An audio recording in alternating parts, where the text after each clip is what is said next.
Student very good morning. अभी तक आपने देखा कि रिलेशन क्या होता है, फिर उस रिलेशन से डोमेन, कोडोमेन और रेंज को समझा। इसके बाद आता है आपका नेक्स्ट टॉपिक फंक्शन।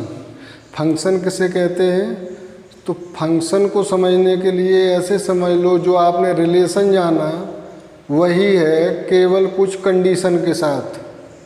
फंक्शन एक तरह का रिलेशन है, लेकिन कुछ विशेष कंडीशन के साथ। वो कंडीशन क्या हो सकती है?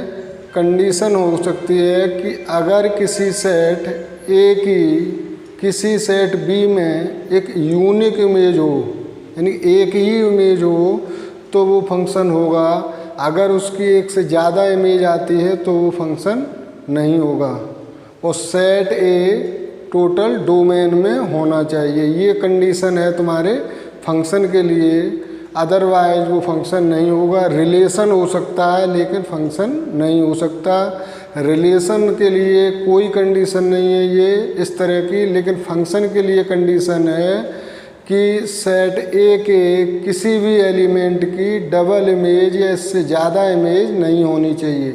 यानी कि each element of set A has an unique image. Unique image होनी चाहिए, एक एलिमेंट की एक ही इमेज होनी चाहिए। और सेट बी के अगर हम एलिमेंटों को देखें तो सेट बी के किसी भी एलिमेंट की प्री इमेज कोई भी हो सकती है। यानी कि एक से ज़्यादा सेट ए के एलिमेंटों की इमेज सेट बी के किसी एक से हो सकती है, लेकिन एक एलिमेंट की कई इमेज नहीं हो सकती हैं। तो देखते हैं डेफिनेशन आपकी। फंक्शन किसे कहते हैं? तो फंक्शन कहते हैं, function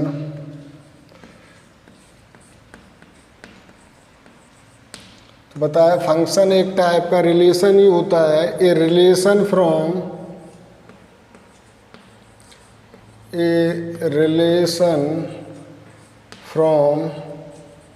set A to set B is said to be function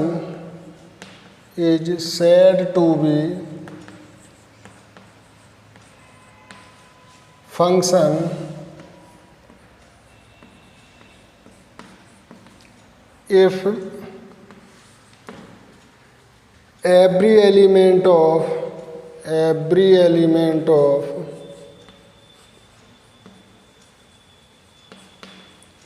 set A have one and, unique कहें या वन एंड ओनली वन, एक ही बात होती है। Set A have one and only one, one and ये condition है, one and only one image in set B, image in set B.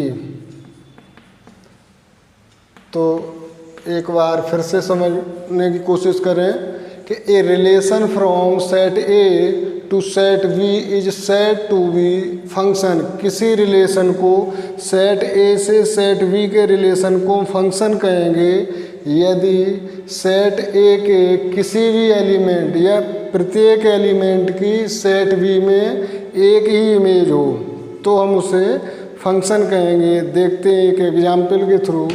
Example आपका मान लो कोई रिलेशन ले लें, एरो डायग्राम से भी बता दें। रिलेशन मान लो हमने ले लिया कोई। अब रिलेशन में क्या होता है? ऑर्डर्ड पेयर होते हैं। तो रिलेशन हमने ले लिया 1 2 2 4 3 6 और 4 8 और ले लें 5 10, मान लो ले लिया 5 10। ये हमने रिलेशन ले लिए, ऑर्डर्ड पेयर ले लिए रिलेशन में। अब इनको हम एरो डायग्राम से बताते हैं आपको। एरो डायग्राम के लिए हमने, ये हो गया हमारा सेट ए और ये है सेट हमारा बी। सेट ए में एलिमेंट हैं 1 से लेकर 10 तक ले लेते हैं। मान लो 1 2 3 4 5 6 7 8 9 और ये 10। इसी तरह से एलिमेंट मान लो सेट बी में भी 1 से लेके 10 तक हैं। 1 2 3 4 5 6 7 8 9 और 10।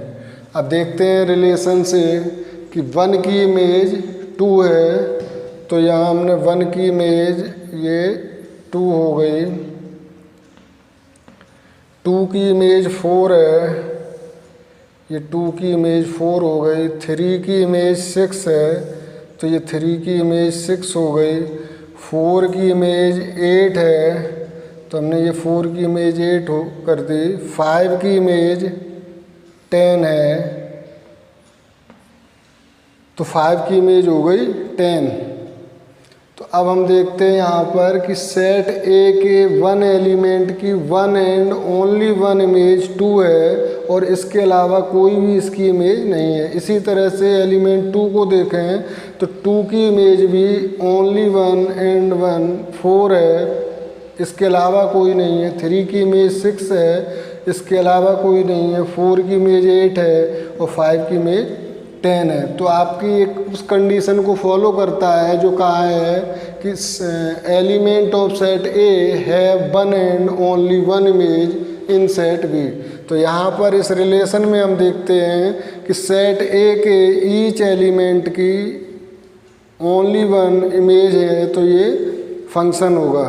क्या होगा ये? हैंस सिंस, यहाँ हम लिख सकते हैं सिंस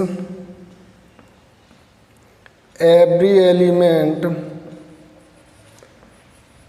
आपसे रीजन पूछा जाएगा कि ये रिलेशन फंक्शन है, अगर हैं तो रीजन दो कि क्यों है, तो आप लिखोगे since every element of set A have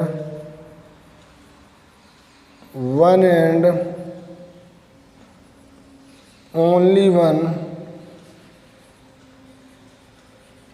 image in set V, hence given relation is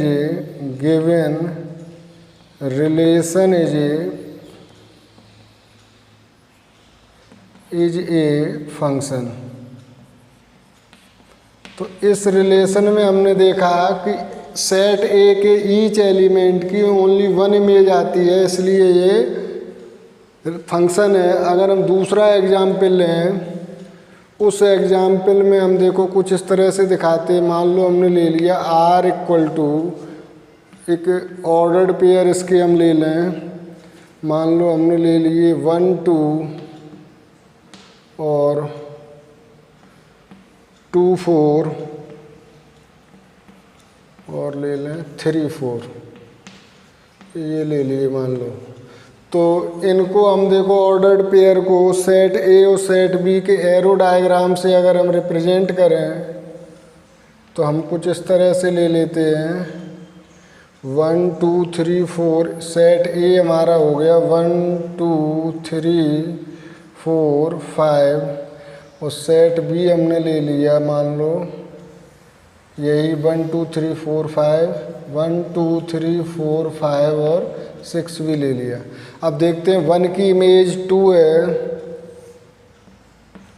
2 की इमेज 4 है और 3 की भी इमेज 4 है।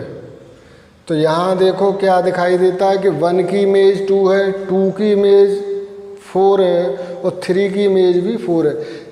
सेट ए के किसी भी एलिमेंट की एक से ज़्यादा इमेज नहीं आती है, लेकिन यहाँ हम देख रहे हैं कि सेट बी में 2 है, उस वो 1 की इमेज है, लेकिन 4 एलिमेंट जो है वो सेट ए के 2 एलिमेंट की इमेज है, यानी कि 2 की इमेज भी 4 है और 3 की भी इमेज 4 है।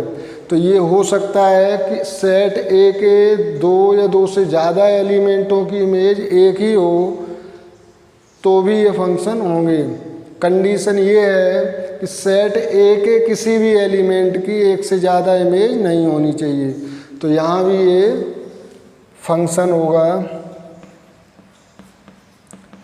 तो इस तरह से आप फंक्शन बता सकते हैं किन्हीं दो सेटों को देख करके कि अगर सेट ए के ईच एलिमेंट की one and only one image होती है तो वो फंक्शन होता है, अगर ये कंडीशन फॉलो नहीं होती है तो वो सेट फंक्शन नहीं होंगे, यानी कि ऑर्डर्ड पेयर ये फंक्शन नहीं होंगे।